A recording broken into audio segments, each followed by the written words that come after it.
আরে রাজুর বাবা, তোমার কথা একদম ঠিকই আছে। তাড়াতাড়ি চলো বাড়িতে যাই, এই বিষয়ে ডিসকাস করবো। ঠিক আছে রিমা, তাহলে পরে তুমি তাড়াতাড়ি করে গাড়িতে উঠে পড়ো। আমিও গাড়িতে উঠে পড়বো, কিন্তু এটা খুলছে না কেন? আরে তোমরা চলে যাচ্ছ কেন? আরে দাঁড়াও দাঁড়াও দাঁড়াও। এখন আমার কি হবে? মা আর বাবা দুজনে তো চলে গেল, এখন তো আমি এখানে একলা হয়ে গেলাম, অপরিচিত জায়গা একটা। সকালের পাখি মনে হচ্ছে একটা পেয়ে গিয়েছি, তাড়াতাড়ি ওই ছেলের কাছে চলে যাই। মনে হচ্ছে আজকের বাজারটা এখানে সারা হয়ে যাবে।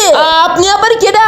আরে বেটা, তুমি আমাকে চিনবা কিভাবে? আমি তো তোমার শুভাকাঙ্ক্ষী। দাঁড়াও, আমি গাড়িটা স্ট্যান্ড করে নি, তারপরে তোমার সাথে বলছি এখানে আসো। না আঙ্কেল, যাবো না। কি আসবে না মানেটা কি? তাড়াতাড়ি আয় এদিকে। না আমি বলেছি না যাবো না, আমি তো যাবোই না, তাহলে আমি চলেই যাবো। দেখ ছেলে, তোকে ভালো বুঝে বলছি, তুই এখানে দাঁড়া, নাহলে কিন্তু তোকে মারবো। না আঙ্কেল, আমি তো পালাবোই, আপনি তো আমাকে ধরতেই পারবেন না।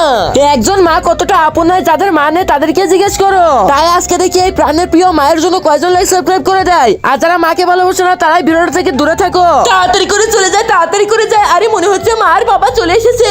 ওই তো আমার রাজু বেটা ওইখানে আছে, তাড়াতাড়ি তুমি গাড়ি থামাও। এই বেটা, আমি চলে এসেছি। এই ছেলের বাবা মা মনে হচ্ছে চলে এসেছে, তাড়াতাড়ি আমাকে এখান থেকে ভাগতে হবে। দেখ বেটা, তোর আর কোনো ভয় নাই, এই দেখ আমরা চলে এসেছি, তুই আর কোনো চিন্তাই করিস না। তো বন্ধুরা, আপনারা আপনাদের ছেলে মেয়েকে সাবধানে রাখুন, নাহলে পরে এরকম বিপদে আপনারাও পড়তে পারেন।